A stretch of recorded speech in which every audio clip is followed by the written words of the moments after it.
Today's video, I'm going to train someone on how to be a better drone racer. It's Foch, he's 16, and he has a lot of potential. I've had other people ask me to train them before, so I figured if I'm gonna train somebody, I might as well bring everyone along for the ride, because honestly, most people can get a lot better with just a few tips. We've got a track set up here in the yard. He's gonna show us where he started, and then we're gonna give him a few tips and see if he gets any faster. The drone we're gonna be flying is a 3-inch tiny trainer from 533, and the pilot is gonna be Foch. How long have you been flying? What's the goal? Where is the pie in the sky dream for Foch as a drone racer? I've been flying for about a year. The dream would be to do DRL or go to cinematography somewhere. You flew at Sport Class Champs. What place did you get there? 7th.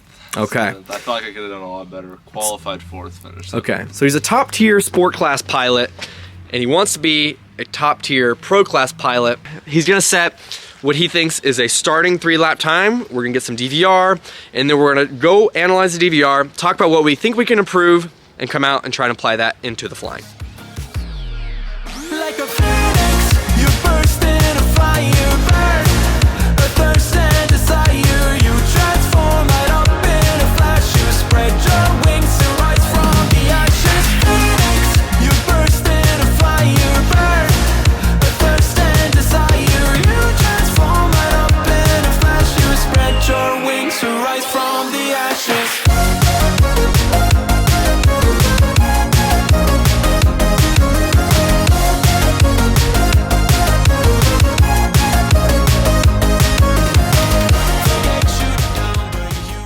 The first tip in all of this is we are actually reviewing the DVR. We're not just saying, ooh, I think I can be faster here, I think I can be faster here. Now, I'm not gonna say anything, and I wanna hear your thoughts on how you think you can improve.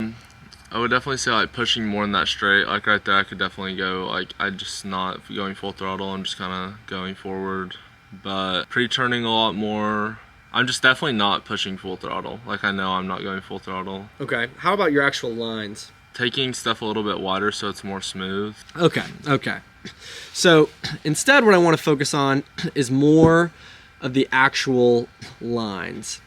I think you're using plenty of throttle, but it seems like some of the times there's just wasted space. Like coming out of that dive, for example. You got to prioritize how short the line is as much as you possibly can. Come out of here, you're coming way wide to get into that, and I understand it, but we just got to work on shortening the distance of the entire track. Okay. And that doesn't require more throttle. And this is going to require more control, which we'll work on. But I think what I want you to work on as far as like a drill at the beginning is we don't need full throttle. Let's just work on this 50 to 75% throttle, and I want to get to the cleanest, smoothest lines possible. Then we can work on adding throttle and what parts of the track you can start adding throttle in first. Because the problem with adding a bunch of throttle in the actual straights, if you look at where most people get past in drone racing, they're not getting past in the straights, they're getting past in the turns. When all these fast guys are passing each other, none of it's happening in the straights. It's all happening in the turns because they're properly braking and dropping in. So what I want to work on in this first flight, 50 to 75% throttle and just the most controlled, shortest lines possible, and then we can work on adding throttle in the right places.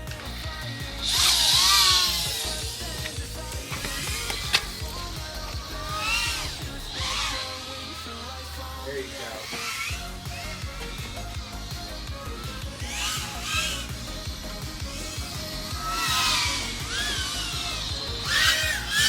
Oh. That was beautiful. That was really good.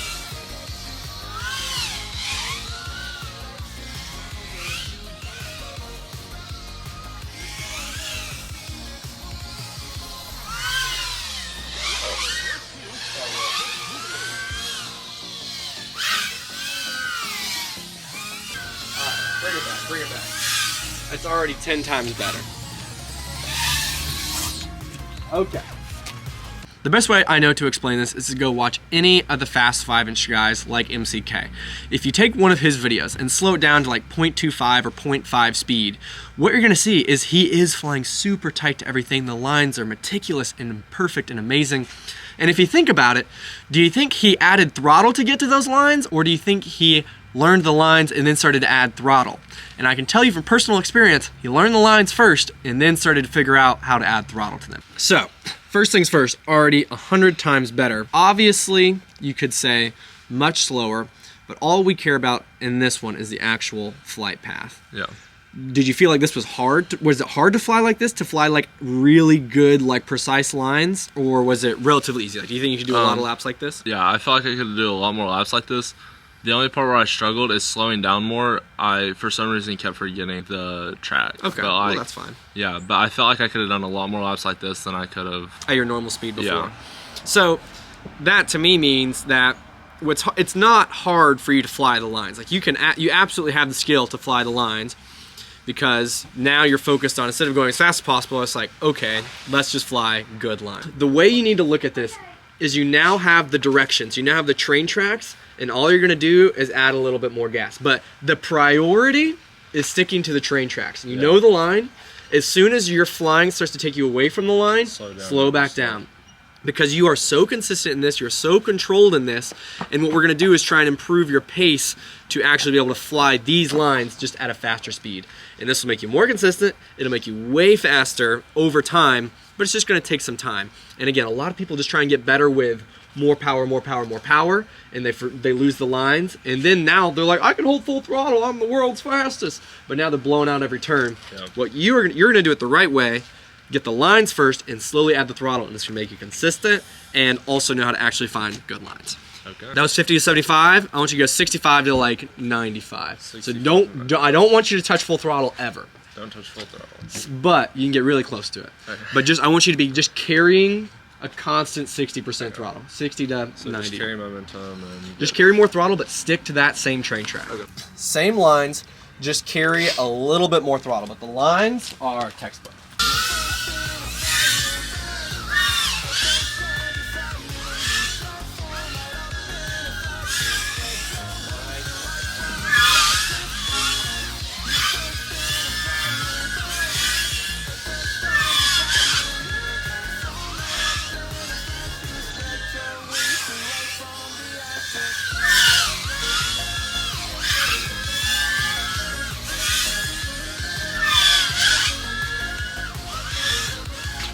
Oh, you were ripping. Woo. You were ripping. all right. Go get it. We're gonna review it one more time. This already looked so much better. It honestly looks like a sped up version of the 50% version, or the 50% throttle one. Everything, you look like you're flying with a purpose, you know where you're supposed to be. And this is gonna lead into the final part of the training. Obviously, I told you couldn't go to 95% throttle, and there was a specific reason for it. If you go into a turn at 100% throttle, you'll never be able to carve through it or accelerate through it, because you're already giving as much power as possible. So you can go 95% throttle everywhere, anywhere you want, but you can use 100 when you're accelerating through turns. I don't want 100% in the straights. Any of the straights, I don't care, but you can bump 100 as you go through corners. So I want you to be holding that same 65 to 95, but when you're accelerating out of that FPV gates flag back there, you can pump a little bit 100 and go back to 95. Yeah. When you're accelerating out of the tree, you can pump 100 to get some speed, but you want to tone it back to 95 just so you can actually, you have the power to accelerate through. Because the biggest problem is like, I just feel like I'm blowing stuff out. Well, it's because you're going into a corner at 100% and there's nothing else to give. And sure, you can become a pro that knows exactly how to use the quad, or you can save 5% of your throttle to be able to catch yourself through these corners, and you'll get way better. And again, once you start getting off of the line, the perfect line that you found, you got to slow down. That's the rule. All right, let's see it. I want to see some 100%, but stick to those same lines. This is all about finding your pace. So if you're going too fast, you can slow it down. Line's a priority, pace is the second priority, and then bumping full throttle, but only bumping it. You want to touch it and then just ease off, okay?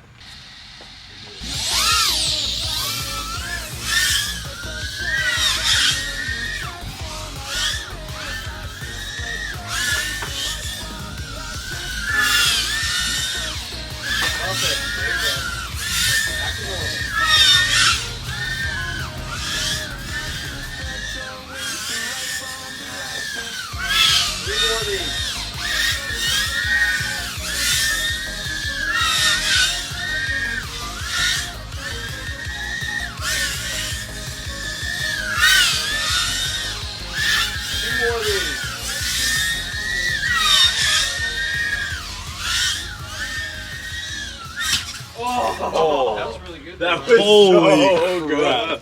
That's gonna be good. That was I way. think that was 3 laps, right? That was. I was just. First off, that was way, way better. One thing I do notice is the dive gate wasn't. You didn't keep the lines as tight around the dive gate. Yeah. Here, like that is way better than before. Dive gate, yeah. See, I took it way taller. you definitely sacrificed some for speed on the dive gate, but we can work on that. I wish I put throttle on the OSD. That's way tighter. You're prioritizing better lines there for sure. But always wide on the dive. Back end of the But you slowed down in that part every time to keep a better line, and I really like that. Dive gate line that's insane. Like, that is beautiful. And I don't think you would have found that line if you didn't slow down. Slow down Yeah. first. Watch this, Carter. It's like really some really good lines. I loved how you slowed down and prioritized lines because that takes discipline. A lot of people are throttle happy, but you were able to slow down, and then this line was perfect every time, actually going between the gates. You would go a little wide there, but slow down here, nice. See that? If you can keep those same principles as you get faster, you will improve so much, be way more consistent. And this is where pace comes in, is you can get faster, but still have control. Because you have a train track of what you need, you know what lines you actually need to do. Like, that is gorgeous. That is actually gorgeous flying. Yeah. Stupid duck gate. That gate was stupid. Stupid. At the end of the day, what would you say you learned, or what are you gonna apply to your future practice after seeing these principles? What's the plan for any practice? Like on a practice day, just first two to three packs, 50% throttle, find the tightest line for the track I'm flying that day, and then every pack after that bump it up 5% throttle until I get my like 10 packs in a day or whatever. But it doesn't necessarily mean you have to do a throttle cap. Some people will say just do a throttle cap. Brody was actually just self-limiting, and anybody can do that. And I almost recommend it so that you learn how to it gives you better throttle control. But yeah, what Brody did was he actually found the line that was the tightest, because anyone's capable of that. Just go watch a Mincham video. There's no secret sauce. There's just, he's flying really close to things, and with some proper like momentum carrying and things like that, which you can pick up by watching any of his videos pretty quickly. Brody found the line for this track, and then he just slowly increased it. And then even when I told you to go as fast as possible, I didn't tell you to just hold full throttle. Yeah. Leave a little bit of gap so you always have an extra 5% to add in the corners, the accelerating of the corners. No matter how fast you are, always leaving that 95. Like even if you have the fastest line or going as fast as you can, it's not 100% around every turn. It's 95. Yeah, and accelerating out of the turn. All in all, I think this is the key to building pace and building consistent control and speed around any track. We're going to see how Brody develops. We're going to try and do these every now and then to see how he gets better, and I'll always try and give feedback. But this is more of like a how to practice video that I think a lot of you should try and apply, and let me know how it goes. Thanks for watching. You have anything you want to say? Actually, if you want to see any of the content I make or want to keep up with the process, go to Foshi FPV, my Instagram and YouTube, and you can follow with me day by day. That's right. And January 11th is the next Tiny Trainer race. So if you want to come try and beat them yourself, January 11th in Knoxville, Tennessee. Love to see someone come out there and beat me. Oh, love yeah? to see it. But no way they could do it. They couldn't. Zero chance. Foshi to the top. All right, see you guys. Bye. A thirst and desire.